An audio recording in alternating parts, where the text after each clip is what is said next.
नमस्कार, आप देख रहे हैं पहली आवाज न्यूज और मैं हूं आपके साथ मानवी ठाकुर। शुरुआत करते हैं आज की खास खबरों की। सीहोर जिले के ग्राम लसूड़िया परिहार में श्रीराम महिला मंडल के तत्वावधान में आयोजित भव्य श्रीराम कथा में भक्तिमय माहौल देखने को मिला। कथा के दौरान श्रद्धालुओं की भारी भीड़ उमड़ी और पूरा वातावरण राममय हो गया। जमनी धाम के परम पूज्य श्री अखिलेश शर्मा जी ने श्री राम जन्मोत्सव का भावपूर्ण प्रसंग सुनाते हुए भगवान श्री राम के अवतार की महिमा का वर्णन किया। उन्होंने बताया कि त्रेता युग में धर्म की स्थापना और अधर्म के विनाश के लिए भगवान विष्णु ने अयोध्या में श्री राम के रूप में अवतार लिया था। जैसे ही कथा में श्री राम जन्मोत्सव का प्रसंग आया, पूरा कथा पंडाल जय श्री राम के जयघोष से गूंज उठा। महिलाओं ने मंगल गीत गाए और श्रद्धालु भक्ति में झूम उठे। कथा के दौरान उपस्थित श्रद्धालु भगवान श्री राम की भक्ति में भाव विभोर दिखाई दिए। कार्यक्रम में बड़ी संख्या में श्रद्धालुओं ने भाग लेकर श्रीराम कथा का श्रवण किया तथा धर्म लाभ प्राप्त किया। आयोजन के सफल संचालन में श्रीराम महिला मंडल एवं ग्रामवासियों का विशेष सहयोग रहा। ये हमारे गांव के पास ही गांव है लसूड़िया परिहार। पहले तो हमारी पंचायत हुआ करती थी और ये मातृशक्तियों के ये जो कुछ भी हुआ है सब मातृशक्तियों ने ही किया है, क्योंकि स्त्री शक्ति पुरुष शक्ति से सदैव आगे ही रही है, सनातन से रही है, पहले से ही रही और आगे ही रही। सब उनके ही पराक्रम है। ये माताओं बहनों ने ही सारी ये व्यवस्था जुटाई है, पूरा धन एकत्रित किया और इस राम कथा का भव्य आयोजन प्रारंभ कर दिया। आज चौथा दिन हो गया, पता नहीं चला पड़ा। कथा प्रारंभ हुई थी 6 जून और ये इसकी जो पूर्णा होती है वो 12 जून को। आज कौन सा प्रसंग सुनाया गया है? आज श्री राम जी का जन्म हुआ, राम जी का प्रादुर्भाव हुआ और राम जी का जन्मोत्सव भी मनाया प्रभु आज। कि राम जैसा बनने का कम से कम प्रयास करें कि एक बेटे को कैसा होना चाहिए, एक भाई को कैसा होना चाहिए, एक पति को कैसा होना चाहिए या एक शत्रु को भी कैसे होना चाहिए। कितनी मान मर्यादा से पूरे युद्ध को लड़ा और पूरी मान मर्यादा के साथ रावण को भी जब मार दिया तो रावण का भी कोई बहिष्कार नहीं किया, कोई अपमान नहीं किया, उसके साथ भी प्रेम से, क्योंकि वो विद्वान था, सब जानकारी थी उसे कि मैं क्या कर रहा हूँ। ये ईश्वरीय लीला हमें प्रेरणा देने के लिए होती है। मर्यादाओं का पालन करते हुए राम जी ने जैसे रावण का वध किया, रावण का वध किया मतलब बुराई का अंत किया। धर्म की अधर्म पर विजय ही रामचरितमानस की कथा की तो एक एक चौपाई मंत्र समान है, फिर भी इसके अंदर ऐसा कौन सा प्रसंग है जो सबसे अच्छा, प्रिय और मन को भाने वाला है? प्रभु इसमें सभी रस है, करुण रस है, वात्सल्य रस है, श्रृंगार रस है, वीर रस है। जो कल की कथा है ना, वो आने वाले समय में जो 5वें दिन की जो कथा है कल की कथा थोड़ा सा हमें वीर रस अधिक पसंद है।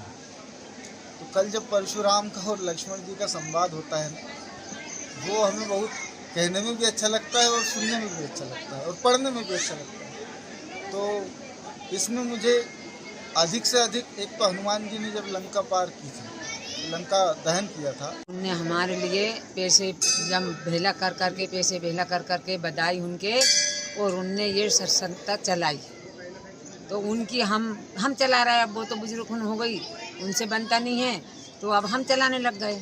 5 बार भागवत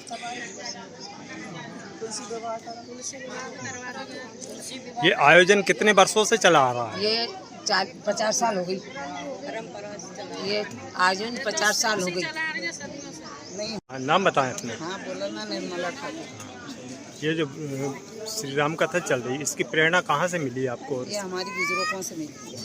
कितने वर्ष हो गए इसको? इसको 50 साल हो गए।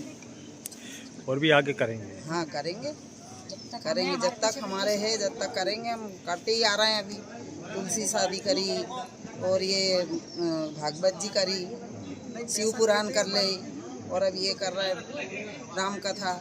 आगे भी और जो होंगे और भी करेंगे कार्यक्रम। जो आयोजन जो है सारे महिला मंडल की ओर से होता है? सारे महिला मंडल की ओर से, सारे पूरे गांव। ऐसी होती है कि सब हम लोग वो दिन टाइम पे पंचमी को गरीब महिलाओं को पैसे देते हैं, ब्याज से गरीब सबको जिनको जरूरत पड़ती है हम उनको कम सब- परसेंट से देते हैं, तो वो 1 साल में हम लोग वापस लेते हैं।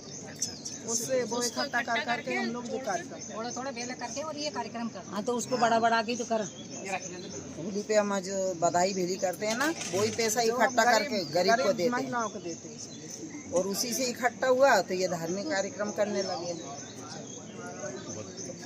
और हमारी बुजुर्ग ने भी करा है।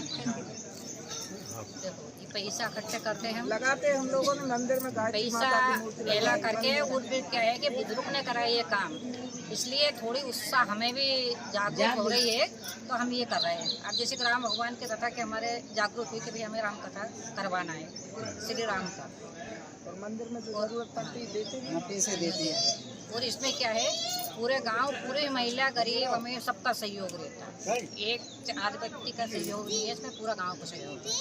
महिला मंडल ने तुलसी विवाह करा, और तुलसी विवाह के उत्सव में हमने ये प्लेट लगवाई है, पूरा गांव बुजुर्ग सबका।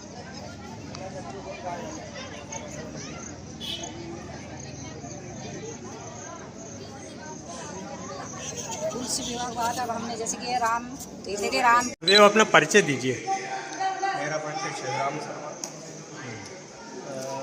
मंदिर राम जानकी मंदिर लसोड़िया परिवार की पूजा कार्य में कार्यरत। इस मंदिर की जो है क्या विशेषताएं हैं? इस मंदिर की विशेषताएं, सबसे बड़ी विशेषता हनुमान जी का प्राकृतिक मंदिर है। यहाँ पे विगत वर्षों से सांप और कीड़ों का इलाज होता है। सांप शरीर में आकर के सांप और बात करता है। शरीर में आकर के नाग देवता जैसे अमुक व्यक्ति को जिसको काटता है उसके शरीर में आकर के और यहाँ बात करता है, बताता है कि क्या कारण है, किस कारण से मैंने इस पीस से काटा है, घर का है या बाहर का है, कौन है ना। और ये कई वर्षों से चला आ रहा है, इसका कोई ऐसा नहीं है कि कई वर्षों से चला आ रहा है। दूसरी विशेषता माता थोड़ी मैया, यहाँ सूखा मेले का सिलसिला लगातार जारी है। आप देखते रहिए पहली आवाज न्यूज।